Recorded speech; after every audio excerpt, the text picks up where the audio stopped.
First found I first found you on TikTok, Right. talking about your deceased wife and the challenges that you faced as a family member, but also as a loving husband that wanted to support his wife. And I found your content to be really relevant to the people that we're trying to reach here in Arizona. Um, Well, because I think my perspective really comes from the family perspective because I was married for 25 years, and unfortunately my wife passed away 4.5 years ago, and I really lived through all the stages of her progression in the disease. When I first met her, it was family culture. She would drink like a couple glasses of wine at night as a reward system when she came home from work, and she had been doing that before I met her. yeah. you know And what happened is those couple glasses of wine developed into a bottle, 0.75 liter, and then a bigger bottle of 1.75 liter 10 years down the road. And that really became her daily activity, was almost 2 liters of Chardonnay a Oh wow. day. And that was her normal. That was her normal. Yeah. You know, Yeah. It's very it's bananas how quickly that transpires, right? it is. Um, you know, I can tell you from personal experience. Luckily, I don't have that same issue. I can drink half a beer, put it down, and that's okay. Right. Unfortunately, both of my brothers, they're both in active crisis, Right. and Yeah. they just can't. They can't put down the pills. They can't put down the booze. And out here in Arizona, one of the biggest issues up until recently was fentanyl. Right. Um, and luckily now, or unluckily, that's no longer the issue. Now it's switching back to heroin, which Right. is just as devastating. But it starts in the most mundane ways, right? So one of my brothers, it started because he got a knee injury playing high school football, Right. and he started taking, the Tylenol threes, and then it's the Vicodins and the Percocets, and then it just escalates and Just escalates, right? opioids to take care of the pain. Right. Yep. Eventually, that's what heroin is, really. It's just an opioid. It just makes you feel better. Yeah. You know? So But it's highly, highly addictive. yes, Yeah. extremely. And I think one of the biggest issues, so I think one of the things that I've noticed is I've met a lot of people that are like me that have anxiety, and so many people do. They have anxiety, but they don't have addiction. But I'll tell you, I've never met an alcoholic that didn't have anxiety, Right. right? Which is one of the weirdest things.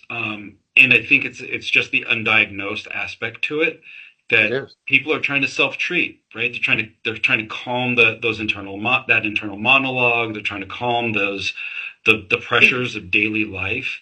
As a spouse, as a family member, how did how did you guys how did you try to address those concerns and Well, address that? I think it's like so many people, I was woefully ignorant in the early days because I have a normally kind of background. My dad was a high school principal.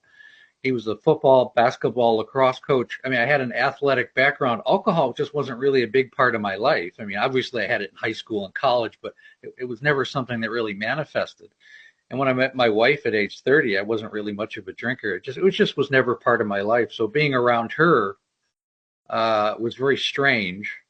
It was very. I mean, initially it wasn't that big of a deal, but it manifested into health and mental health issues later on. And I think the red flags for me was when she would go through horrible withdrawals, where they would last 3 days, where she would be, praying to the porcelain god, and eventually I would have to call 911.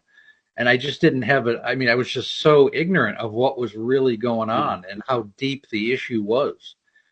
And I always say, if I knew 20 years ago what I know now, I probably would have got her into a rehab a decade earlier before we finally did.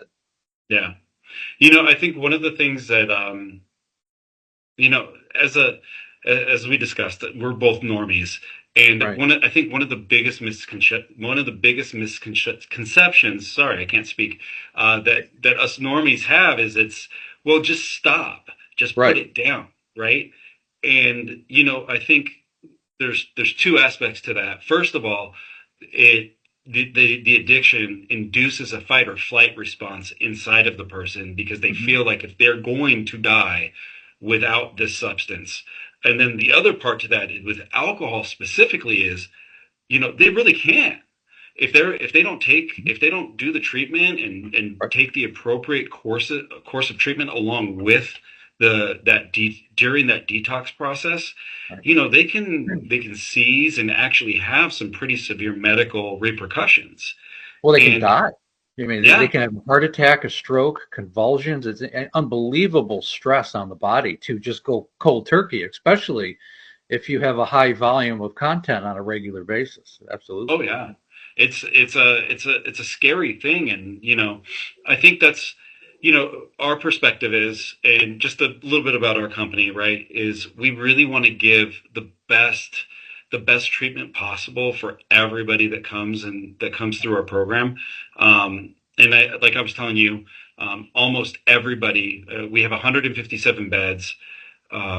That's A big. hundred and yeah, That's we're huge. huge. 140 of those beds are all private bedrooms with private bathrooms, and Right, they go to, and it doesn't matter who you are, right? It doesn't matter if you're an access patient, or state insurance, depending on where you're at, or if right, you can come in and you could be the CEO of a company paying right, us cash. right, Everybody gets treated exactly the same, and I think right. that's one of the greatest things about finding a reputable Right. recovery Yeah, yeah, center. but yeah, but it's a common denominator. Everybody is there for the same reason and for the right reason. Yes, Right. exactly right. Everybody. We want to make sure that everybody has that good Right. that type of treatment. Right. Um, so you had mentioned if you had recognized the signs earlier, if you knew what Right. those signs were earlier. And I imagine that that's why you're doing this and why you're evangelizing so much is so Right. that people can have a better see more clearly what those signs are. Right. If you had five signs, five things to look out for, what would they be? Yeah, the biggest one is just drinking in isolation. People isolate themselves. They drink alone in their room, their car. They don't want to be around other people, or they're very secretive. They hide their bottle. They might have a bottle and it's actually filled with vodka or wine or something else, Hmm. but there's always a element of secrecy. The other big one is, and a lot of people think this is weird, but I mean, I everybody I talk to goes through this, is hiding their bottles and cans, Hmm. and not throwing them out, especially if they live with families. Put them underneath the couch, the bed, behind bookshelves, in the toolbox, underneath the car seats, the trunk of the car. I mean, everywhere. Wow. Um, it's very universal, especially if you have an alcoholic that lives with somebody else. It's because it seems very rational, irrational, but if they have to expose themselves, then that means they have to take accountability and culpability. And if they throw their garbage cans, if they throw their used cans and bottles in the garbage can, it's going to fill the whole thing up, and they don't want to be exposed. Yeah. And I've broken it down. I mean, if you drink 10 beers a day, that's 70 beers a week. That's a Oof. lot of volume to go throw out. And if your husband's the one who's throwing the garbage out, he's not going to miss that. Yeah. Okay. Right. Well, no, and I think you have a point there. That's I never even thought about it like that. Like that's a lot of consumption. It And is. and to be fair, I think even for us, for like when you look at it from the outside, that's a lot of consumption. But when you look at it from the addiction, the addictive person side, Right. it's 10 is not a lot. Ten's It's not. just getting started, right? Well, I was being conservative. Yes. Yeah. Yeah. I mean, I've talked to people that drink, you know, my wife near the end, unfortunately, she was around 25 to 30 a day. Oh my gosh. I don't even know how she did it. And it was, I just couldn't even believe the consumption because after she passed away, we found hundreds of cans everywhere in the house. Now, was she just hiding the empties, or was she hiding like full bottles of alcohol, or? Well, yeah, she switched her trade off from wine because wine's like 12%, 11.5, 12% by volume. Her trade off was to drink Coors Light. So that's a great trade-off if you drink like one or two a day, but it's not a trade-off if you drink a case. Correct. Okay. And the volume was just it was just crazy. Yeah. And you could always tell when she ran out or when we were able to finally get it away from her because she would go into withdrawals within hours, Wow. you know. Now, I think if I remember correctly, I think I remember hearing a story um, where she had a cast on her leg. Right. She had knee replacement surgeries. She had both her knees replaced by one was 6 months before she passed away. The other one was about 2 years before that. So she had a lot of operations. Okay. Yeah. And during that process, she was still going to sneak out and like get. Oh yeah. I mean, like my son, his bedroom was in the front of the house. So I mean, she would do this extreme thing. Like I mean, she had a full cast on her body with crutches. She would call an Uber, and so that it wouldn't wake up our son, she would sneak out the front door and you know, with her crutches, go to the end of the street, pick up an Uber, and get to the liquor store before it closed at 2 o'clock, get the liquor for the next day, and hobble back. I don't even know how she did it, and hide it in the bushes, and then when I went to work, go out and get it. So the extremes that she went to, even through all the pain and suffering that she was going through physically, nothing stopped her. Wow. Nothing. Wow. That's wow. It's the depth of that grip. It's so And it's this is after going through. I mean, at that point, 5 or 6 rehabs, court ordered, outpatient rehabilitation. yeah. I mean, she had 4 DUIs, and Oh wow. eventually we had to take the car away from. Eventually, I just took the battery out of the car so she couldn't drive it. I mean, I'd have to hide the car keys. I mean, there's a whole series of things you have to go Mm. through as a family member. So how did that affect how many kids do you guys have, if you don't mind? We have one son. Okay. One son. How did that affect him? I'm assuming this was while growing up and everything Well, else. yeah, Yeah. the worst years were really. I mean, she died in 2020. I mean, he was 19 when she passed away, and he was in college at that point. But the worst years were unfortunately his formative years between the time he was 13 and 19 was really the last 5 6 years of her life. Unfortunately, during his junior and senior year of school. Yeah. And it affected him. He was getting frustrated. I think what really helped him is that we had each other. He had me, so he had one very solid parent, and we spent a lot of time together. And he tended to just kind of go into his bedroom, and play his games. And he was a very good student, so he really enmeshed himself in his schoolwork. He took a lot of AP classes. He was a good student, so I mean that was very helpful for me. Yeah. He was one less person I had to worry about. Absolutely. I mean, so has that impacted like has this impacted his view of like Yeah, he does not drink at all. It's not part of his life. I think I'm a big influence on that. I mean, not to toot my own horn, but I mean, I think just naturally he is repulsed by people who drink because he probably saw enough of it. yeah. If you hear your mother vomiting on a regular occasion, it's or being. I mean, we used to walk over the top of her at night because we couldn't get her up, Um, and it was I well, mean, a very sad experience for him. yeah. I think one of the biggest challenges because I've spoken to so many people that are in recovery, Mhm. and a lot of times, that people tend to have one of two reactions. They either react exactly how your son has reacted, or unfortunately, they react in the opposite way, Right. right? And well, mom did it, dad did it. It's fine. This is normal. I'm just going to do exactly what they do. Um, and then you add into the social norm of drinking and like that's actually one of my so just to speak to that briefly is one of the biggest challenges I've recognized after working with Buena Vista and being exposed to the addiction side of life. Right.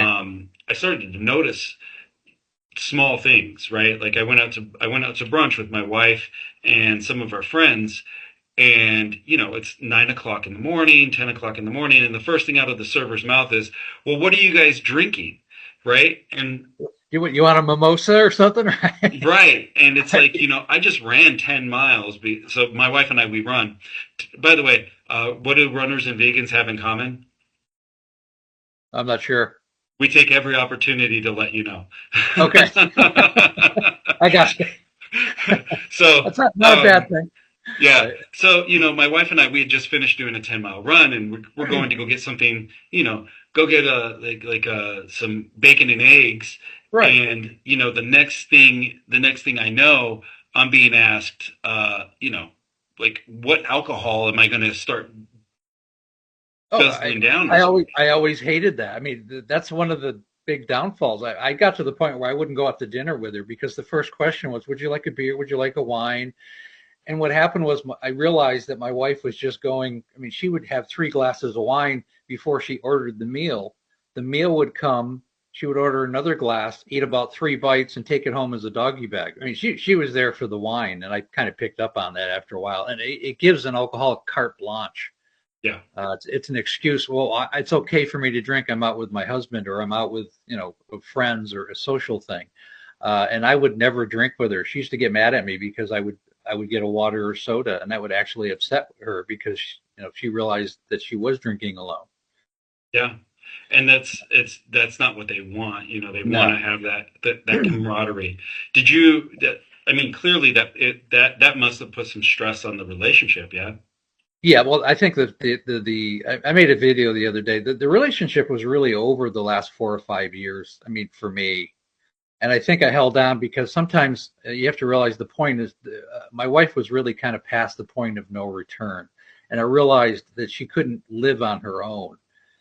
So we kind of gritted out, but I did have a plan. I was going to put her into before she passed away. I was going to put her into a sober living facility for at least a year, and I mean that was the opportunity. And I was really ready to cut the cord. I really needed to move on. It was just, I wanted to get my son through high school and through his childhood, as strange as that Yeah. is, so that we would remain together. He's glad that we did that.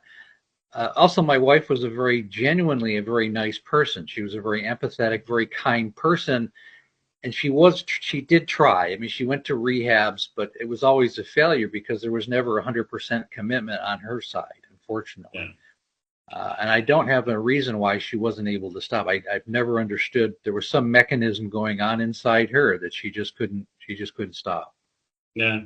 No, I mean, I maybe I can help provide a tiny, tiny bit of insight. Again, just because I've been working, just the sheer number of people I speak to Right. about their own addiction and the honesty that they have about it is, it's a lot of it comes from, it's not, it comes from they feel normal, Mhm. right? It's not coming from an intention of, hey, I want to go get raging drunk or I just want to go get high Yeah, as much as nobody's goal in life is to have alcohol use disorder. Okay. correct. But what I've heard repeatedly is that it has some sort of positive impact, right? Either it makes them feel like what they perceive everybody else to feel like, Well, it's right? So the dopamine. It's the dopamine yeah. effect. Yeah.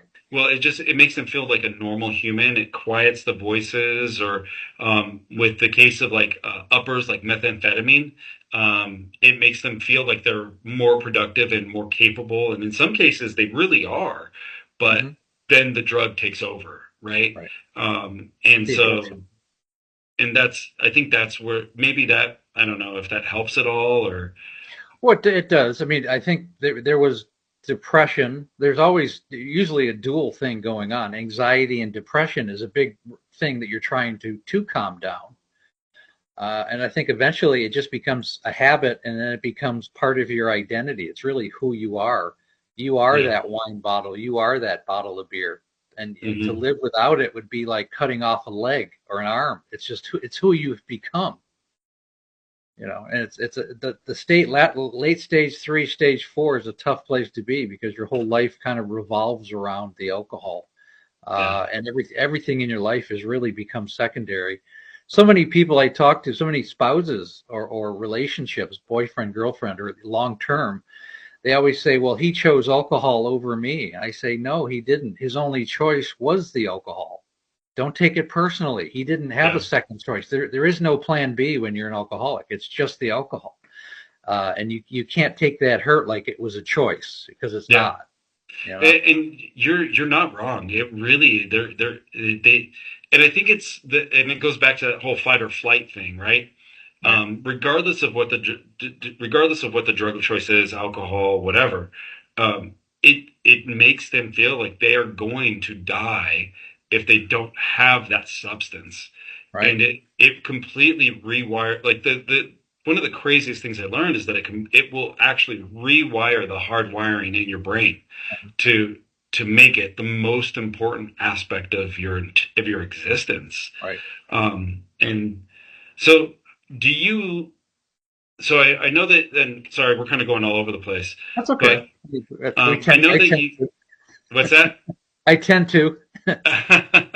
So I know you had mentioned that your son was really happy or is happy, not maybe not really happy, but is happy that you guys that you stayed together Yeah. until the end. Right. Is there do you regret not putting boundaries up sooner and kind of is there anything that you regret about that? Well, the thing I regret is just my ignorance of not knowing. Unfortunately, we didn't put her in her first DUI, or we didn't put her into her first rehab facility until she got her first DUI, until she started having legal issues, and then she was kind of like forced. I mean, you needed for the judge, you needed to say, "I was going to a rehab, and you're trying to do something about your life." Where in fact, she probably should have done that. That was in 2014. I wish we had put her in a rehab about 2004 when Oh she wow. started when she had some really big binge drinking episodes that lasted like 2 and 3 months, and I just didn't understand what was going on. And it was always the hope that, well, she's going to get better, or she says she's going to stop, and she's Mm. putting out that vibe, and she makes an attempt, but it would always end in failure. And I didn't understand. I didn't know what to do. So I just didn't know what to do. But as far as boundaries, yeah, I mean, I would. It just destroyed the relationship, and I just would go into my corner. I had a man cave, and I worked a lot, and read a lot, and just worked on myself. I lifted weights a lot. I made videos on that on TikTok. I got into powerlifting and bodybuilding and all that kind of stuff. yeah. You know, So what would you so you said that you wish that you'd gotten her into rehab in like 2004. right, So what advice would you give to somebody? So let's say it's me, and it's not. My wife is. I love my wife, and she's perfect. But let's right, say it was me, and this was me and my wife, um, and I notice a trend like that. But there's no legal repercussion. There's no work repercussion. There's no personal repercussions occurring. There's no negative kind of consequence associated with the drinking yet. right.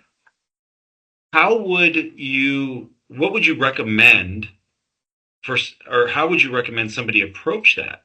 Because Well, first thing, yeah, first thing you got to address it. Look, you have a consistent problem. You've been drinking consistently every day for as long as I can remember.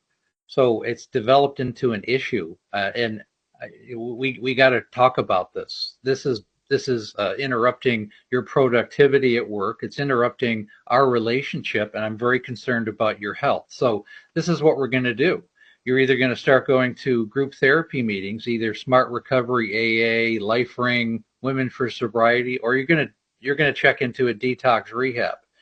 And if you're not willing to do that, then maybe our relationship is going to change a little bit. yeah, I'm not going to be around as much, and maybe we should rethink our relationship. okay. I mean, it has to. I mean, that's strong. Yeah, that's super aggressive. That's like, and I think as a loving, caring person and as a loving, caring spouse, the inclination is to be the opposite of that, right? Right. Is to not be so definitive. Well, there's a time for tough love, and there's a time for empathy and support. Sometimes you have to draw a line in the sand because as a family member, you also have to protect yourself and you have to protect your own mental health because I mean, there's a lot of family members that can get PTSD or have problems with their own physicality, their heart, just from the stress and high blood pressure. It's extremely stressful living with an active alcoholic for long periods of time. There's no way that it couldn't because there's so much anxiety that you have as a family member and really becoming a caregiver or sometimes you feel like a prison guard or a police officer or Yeah. a parent. You know, your roles change in the relationship and they're not always the healthiest roles. Yeah. No, and nobody wants to be that, right? Nobody wants to be the prison guard or the security guard or the Yeah, whatever. you're the spouse. You're not a Yeah. drug and alcohol counselor. you know, you know, and it's a precarious position for family members. It really is Yeah. because I mean, you love them, you love the person, you just don't love the disease, and you got to separate that. And it's hard on family because the difference between the person and the disease starts to take over, and you forget the person who was once there, and it becomes a very gray area and very heartbreaking for family members. Absolutely. Yeah. Absolutely. I mean, and I think it's really I think you're 100% accurate on all of that. And, I would say from my own personal experience, being able to say, I've done everything I can. I know I've tried to give the help that I can give. Right. I've done it all. I've done everything that I can. It's now them. It's now up to them. Being Right. able to have that, I think it brings peace. Um, Not complete because you still love and care about that person, Right. but it can bring you some peace in knowing that at least you've tried, right? Right. You gave You've it. done all you can do as a spouse or as a Yeah. family member. You've done all you can. I think it's even more heartbreaking because I get stories all the time from parents, like a mother who lost their son or parents that lost their child. That would be the most stressful thing I could even imagine, really. Yeah. It's unfortunately it's in my line of work. Yeah. Um, we see the entire gambit of we see the kids coming in and they're losing their mom or their grandparent or their auntie or their uncle, but then we also see the moms and uncles and dads and everybody coming in because they've lost their son or their daughter, right, Right. or their niece or nephew, and it breaks my heart. It Yeah. really breaks my heart to because you see people come in and or leave and they're in complete shambles, and they're just going right back to that dope dealer, they're going right Right. back to that liquor store, and they may have stayed here for 2 days or 3 days or 30 days, but they're gonna you can look and you can tell that they're immediately going to go right back to it, and it just breaks Right. my heart you know Right. Unless um they're able to focus 100%. And so much of the success of sobriety is you have to reinvent yourself. yes. You have to change your environment, be around different people, places, and things. There's different activities that you have to do during your day. I mean, that's what I do in my coaching program is really, change people's lives and what they do on a daily basis and make them recognize why they were drinking. Because usually it's certainly a reward system that people have and Mhm. during a period of their day. So if that's the period of the day that you reward yourself, well, we got to do something else during that period. you know Oh, absolutely. And I you bring up a really good point. It's about changing your environment. It's not just stopping the usage. You right. have to change your environment. But along with that, and I think as family members and as people that just care, right, as friends Right. and family, one of the things that we need to keep in mind as well is that person cannot heal in a vacuum, Right. right? Like there's this part of us that says no. I don't want anything to do with you. You're an addict. You suffer from this. You suffer from this addiction. I don't want you near me, near the kids. But what we have to do is say, okay, you've you've done some treatment. Mhm. I'll bring you in a little bit. Right. Do some more. I'll bring you in closer and give them that reward, the reward system that they're looking for. But instead of a substance, that reward is being able to be in the family life. Is really embracing that person slowly back into the fold. And it's so important to educate the family on what's going on with the alcoholic, because the family is so many they're so filled with reactionary emotions that they haven't critically thought what's actually going on with the alcoholic in their life. And they're just saying, well, why don't you just stop? And that's not how it works. Like we've talked about, it doesn't work that way. And the family does definitely need to be educated in understanding, all the stages and all the tools that are available. Because sometimes the family is the problem. The Yeah. stress and the dysfunction that's going on in the family is part of the catalyst why the person's drinking to begin with.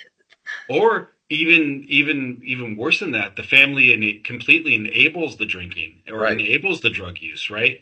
Because Right. they just, a perfect example of potential enablement is, my I told you both of my brothers suffer from are in crisis, Right. um, and they would reach out and say, "Hey, I need $20 to get some food, or I need this, or I need that. I need money for X, Y, or Z."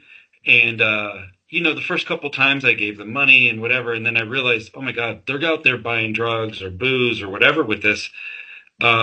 So to still, to still show my love and affection, but not enable, Right. whenever they would reach out and say, hey, I need food or whatever, I'd be great. Where are you at? I'll buy you a pizza.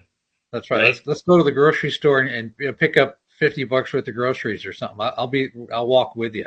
Right. Yeah, exactly, right. I'll buy Right. you. I will, I'll get you an Uber Eats and have it delivered to you, right? Or whatever the case may be. I'll take care of the tip. I'll take care of all of that. I'll have the food delivered to you. What do you want? Right. And that was one way that I found that brought me peace because I knew that my family was eating, but it Right. also prevented me from enabling them to Right. spend money on on who knows what, right? Right. And another way of enabling is just like family events. I mean, if it's Christmas is coming up, the holidays are coming up. I mean, just like my wife's family, I appreciate the fact that eventually none of them drank. They just had no alcohol during Christmas or Thanksgiving because they are all realizing it. My wife has another sister who has a similar issue, Okay. and their grandmother, her father's mother, died from alcoholism. So it runs in the family. So they were at least aware that their influence on their two daughters had created this, and they did get to the point where there was no alcohol. I really appreciated that at least. Yeah. No, I mean, that's a pretty big deal. Along those lines, for anybody watching this, I think one of the greatest things that you can do is look up mocktails, right? There's so Right. many amazing things. That way you can have really fun, exciting beverages with friends and family, but without the alcohol in it, right? Right. One of my Yeah. favorites, You and mean like talk I to each other? what's that? You mean like talk to each other? Yeah, actually talk. One of my favorites is sparkling water with a little bit of lime in it, right? Right. Right. And it's it's a fantastic drink. It hydrates you. It Right. gives you some electrolytes, and you're able to converse. And then you can Right. drive a car and drive wherever you need to go without thinking about how am I going to get there, Right. right? Because you're not drunk. Right. So It's just one element you don't have to worry about. exactly. And So no, I mean that's absolutely amazing. I love what you're doing. I love the attention that you're bringing to substance use disorder. And I, I I hate the fact that you had to find out about it and that you got brought into it the way that you did, right? But I think having people like you out there in the world well, excuse me, out there in the world, really highlighting the trouble and the traumas out there. I think it's absolutely amazing, and I'm very thankful that you're doing your work. I appreciate that. Yeah, I think a lot of it came about is my wife's memoir. It's called Amanda: A Cautionary Tale of Alcoholism. It's actually going to be out the week after the presidential elections in mid-November.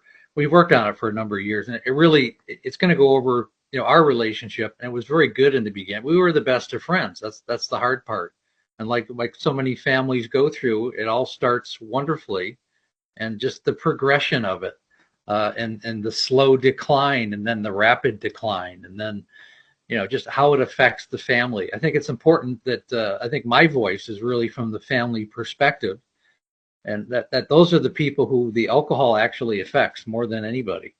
Yeah. Is the closest people to that person. Yeah. So, um, what advice do you have, both for the addict and for the addict's family? Well, it is number one. You got to understand the red flags. You have to address the problem. There's always this 25-ton elephant in the room, and it needs to be discussed. This historical event where it needs to be swept out of underneath the rug, it needs to come out of the closet. It needs to be exposed. It needs to be shouted from the rooftops, and be exposed for what it is. And it is society needs to recognize this problem as a problem. And my goal is really to even get the people who manufacture alcohol into the conversation. And there may be some culpability on their side, like with cigarettes back in the 60s. The Surgeon General has determined that smoking can cause cancer. Well, we need to do something along that line with alcohol and make it less socially acceptable in a broader sense. And those are Yeah. my big goals. I think the next generation really needs to look at it, and maybe drinking isn't so cool as it's Yeah. supposed to be. I think I think that's a very valid kind of thought, is um, re- trying to reduce the cool factor, Mm-hmm. right? Of the cool factor of it, I think is good. Um, Definitely removing the stigma of Right. addiction, I think Right. is amazing. I personally want that. I want to remove that The, stigma the, for the a stigma, couple. this right, the stigma of like only a homeless person who's a Hmm. bum. Those are the only ones that drink. Where it could be a surgeon, could be an airplane pilot, could be a housewife, could be the guy that is directing traffic. I Yeah. mean, it could be anybody. Well, no, you're 100%. But I mean, also the stigma of having gone through recovery, right? So, I mean, there's so much stigma there, Right. um, that it's once an addict, always an addict, and you're a bad person for having done that, or you're weak, or Right. whatever. And I'll tell you, I work with I work with a lot of people. We have, gosh, we have a couple hundred employees, and a lot of them are come from recovery. A lot of them have gone through recovery themselves. A big portion of our employees have gone through it, and they Right. want to. They are some of the kindest, most loving people, because they understand the addiction and they understand the They have trauma. the empathy behind it Yeah, because they've been through it themselves. yeah. Yeah, I mean, on It's that note, I think it's important that people realize that this is not an ethics problem. It's not a moral problem. It's looked at as like a moral issue, and it's not. I mean, anybody could potentially get caught into this web of addiction. Yeah. And yeah, I mean, I've spoken to people that literally they super successful individuals. They, Hmm. managers, directors, VPs, like CEOs, and they got swept up into the addiction because they Right, had a surgery, or right, they had something happen to them where they needed to get pain medications, and then the pain medications just never stopped, right. right? Doctors just kept prescribing over and more and more and more and more and more. Uh-huh. And I think part of that is that we live in a society that feels like we should have no pain ever. Right. And we also live in a society that feels like there's a pill for everything. Um, That's the problem I have. People think you can take a pill like naltrexone or antabuse or something that's going to solve the problem. You know? mhm. Yep, you can take a pill or a shot and it's going to fix it, Right. right? If if you're overweight, take this pill, take this shot. Right. Don't exercise, don't eat right, just take this medicine, right? Yeah. Yeah. Uh, Don't change the behavior or address the real underlining issues, but just take this pill. Right. yeah, and Right. I think that's something that we really really need to change. And I would tell you one of my goals is one of my goals would be to not just create more awareness about what this space is and what it's like, but one of my goals would be really to get more funding Right. for treatment, right? Right. Because there's just not enough out there. There's just not enough treatment Right. I out mean, there. there's lots of money for the alcohol. Yeah. You know, and what it is, it's just it comes down to priorities. It comes Yeah. down to political priorities to some extent, and it just a societal understanding of the importance of this as being a priority. Yeah. You know? Well, and I mean, it's cheaper to get people into treatment than to pay for all of the medical repercussions. So, I mean, Oh yeah. financially, it makes sense. It's cheaper to pay for treatment than it is to pay for all of the hospitalization and everything else. It's something like $400 billion a year. It costs the United States between productivity, insurance. I mean, there's so many different elements. I mean, just the havoc that it wreaks on society. It's the bill is too high. It really is, and it's Yeah, the bill is far too high, and not just financially, but just in it is. lives that are destroyed. And I think that if you know anything about me, when we just met really today, but Right, if you were to know anything about me, I wear my heart on my sleeve with this. right, Um, I've with some of these interviews, I've cried. right, Speaking about my friends and family, one of my longtime buddies, just to get a little deep and to get a little bit of perspective, one of my longtime friends, I've known him. Knew him for a quarter century, for 25 years. right. He just passed away in May from an Yeah, overdose from an overdose with fentanyl, right? right. Um, How like old? How old? late 30s. He was like 38, 39, right? Just the prime of life. Yeah. Um, and it just I wear my heart on my sleeve with this stuff because it like I don't know if you said it during the previous conversation, but it affects 50% of the people, Right, either directly with their own addiction or indirectly like me, where it's friends and family, right? right. And it just it it it breaks my heart. It breaks my heart to see the addiction.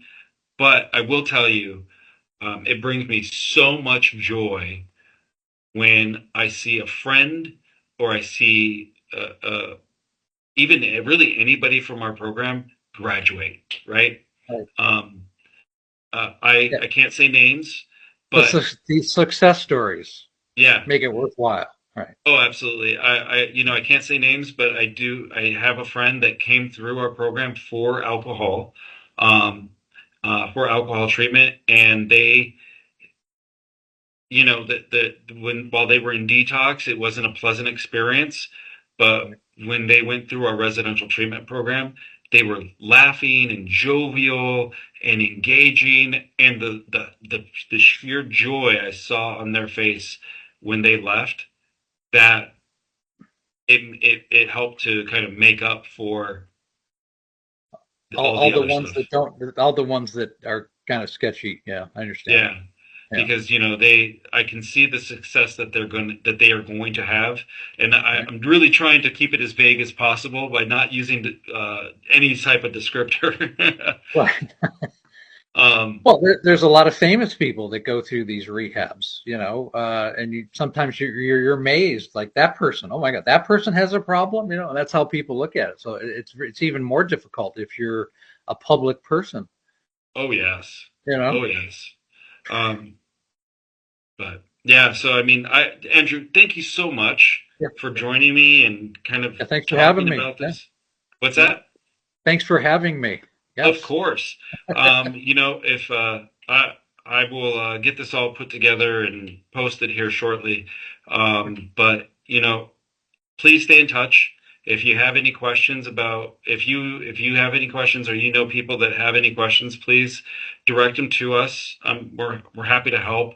And even if we can't place them so I do want to put this out there for the whole world to see.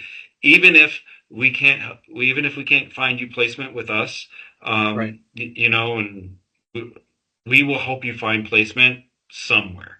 Okay. We have contacts all throughout the country to help people find, and that I think as a business, that's one of the weirdest things. Of like, so I come from from like the tech sector, Right. and as a business, one of the weirdest things that I've noticed about recovery centers is almost all of us are in it for the right reasons, Right. and if we can't help you, I We'll kid you find not, we have somebody a who can. team. Yeah, we have a team of people that is their whole job is just helping people find the right treatment place. Okay. It's the craziest thing, and almost every treatment center does it. If they can't help, they will guide you or give you resources and point you in the right direction. Well, I do have one question because it was Yeah, the only issue that I had with the rehabs that my wife went to was really the checks and balances and the follow-up work after she left the facility. They generally just gave her a list of here's some AA meetings. Now go to them. And it's like, yeah. really? That's like having open heart surgery and saying what you're gonna perform the surgery. I mean, it was, and I had a problem with that because there wasn't any aftercare. Yeah, so I will tell you, that's one of the things just about Buena Vista. That's one of the things that we wanted to change, Right, and we did. So we offer full continuum of care for all of our patients. So if you come, if your wife had come to us, we right, would have done detox, residential treatment, right. um, and then we would have done outpatient, intensive outpatient therapy for her. Okay, And so that can last, and it depends on what the person needs and what right, they're right. It could even be partial hospitalization. Which is where they come in from 9 until 5 o'clock every day, right, for 30 days straight, and that's right. Monday through Sunday. Or they go through full care system. For the Um, inpatient. Yeah. yeah, the full continuum. And then with our IOP, one of the cool things that we do is we don't just offer in-person IOP. Mhm. We also offer virtual IOP Right, with some checks and balances. So it's not like, right, oh yeah, just go home. You still right. have to come in like once a week, do their testing, and make sure that they're clean and that they're The not drinking. accountability part is really so important. Just Mhm. knowing that that's coming up can change behavior. Absolutely. And it gives Yeah. them the support. And then the Right. other thing that we do, and you touched on this because you have to change your environment. The other thing that we have in place is we have a really amazing alumni program Right. where everyone that has graduated our program, either detox or residential treatment or IOP, anybody Mhm. that's gone through any part of our programming can be a part of the alumni program and be surrounded by those that are in Okay. active recovery that are working for it, maintain their sobriety, and that's a huge component of it, right? Right. It's not just because not only are you relearning how to do life, because depending on when your addiction took place, your progression stops, Right. right? I've spoken to people that were 14 years old when they started their addiction, Right. and they're 35. Well, emotionally, they're not 35, they're still They're not. 14, Right. right? Right. So it's not just learning all of that, it's also learning how to have fun Right. sober, right? You Because have to learn life goals. You have to be re-educated in a sense, just how yeah, to be your age appropriate self. absolutely. Yeah. Absolutely. And that's the craziest thing. And I'm amazed at how quickly people are able to get there because if you think about it, your wife put in huge amounts of effort to get her booze. Just, I Right. mean, obscene amounts of effort. Uh-huh. Well, that drive that people with addiction have, it doesn't stop. They still Right. have that drive, but now they Right. can direct that drive in a really healthy fashion. Right. And I mean, I see people just like some of the people that I get to work with. I see them come in and they start off down very very bottom end of the totem pole, and they Right. just have so much drive, so much effort. They do the grind day in and day out, 7 days a week. They just explode professionally, and I love seeing that. Well, those are the conversations that I had with my wife. I go, if you can put that much effort into getting alcohol, why can't you put that same amount of effort into getting sober, Yeah, consistently? She was, I know. I mean, yeah. It's a challenge, yeah. and it, It's about priorities and focus, and you got to have that desire to. You have to want to get sober more than you want to get not sober. yeah. And I will say that the average number of attempts at sobriety, I want to say it's like 11 right now. That's Is it the okay? Yeah, that's like the average. That is the average number of attempts. 11. Okay.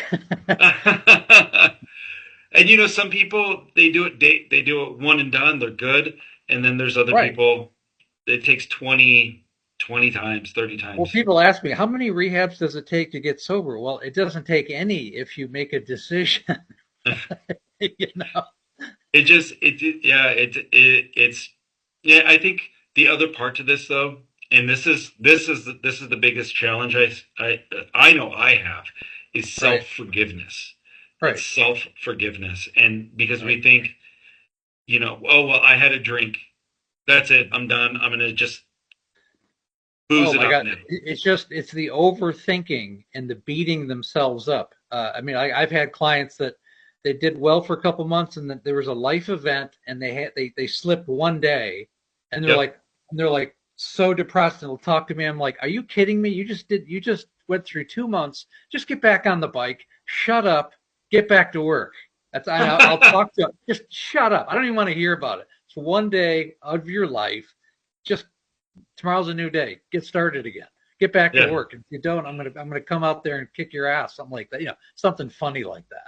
Oh, Just just to, absolutely. just to put it in perspective. Oh yeah. No, and I love the tough love because sometimes Right. tough love is needed, right? It is. Sometimes you just have to give that tough love of if you were to speak to our director of business development, Right. he's like I don't sponsor people. I just don't have I'm too tough. Right. And if someone calls me, I'm just gonna be like, look, you need to just chill out, shut Right. up, go do the Right. work, go to a You do. meeting. And he was like, I'm just too tough. I sponsor very few people because it's just I'm too hard on people. But And you I'm like, have to be. okay, That's okay. yeah, Sometimes that's what people need, though. yeah, You know, exactly. that's exactly what they need. They may not think about it at the time, but years later they're going, wow, that was the watershed moment because somebody didn't give me any leverage. I had nothing to work with, so I had to do the Yeah, straight and narrow. But no, I absolutely agree. Sometimes you have to have that. You have to have that tough talk and you just nip do. it in the bud. Don't give them any leeway. All right. So, and that's the hardest part I think as a family member is doing that because you love this person, right? And Right. you want to make their life easier. But I think as a family member, one of the things we do have to remember is that it's not my addiction. It's not Right. my problem to fix. I Right. can support, but there's nothing that I can do. That person has to do it. and I always put it in the perspective. I mean, if you had heart disease, I can't take your heart disease and give it to myself any more than I can take the alcoholism out of you. It has to come from you. You have to work on yourself. If you're obese, if you have a heart problem because you're obese, well, then you got to work on that. Yeah, Maybe you need to work on blood pressure. You have to work on yourself. Every disease, the person has to have some culpability to that disease, and it has to be taken 100%. in that context. Absolutely. Yeah. Absolutely. Yeah, no, Andrew, thank you so much Thank you, again. Jim. Yeah, that was I good. think this was a great conversation, and I hope that we can continue to develop a partnership, and Sure. in the future do something similar again. Yeah, I'd like to get your information, of course, and refer some people to you. I mean, I need some more sources. Absolutely. Yeah. Absolutely. All right, thank you, sir. All right. Thank you, James.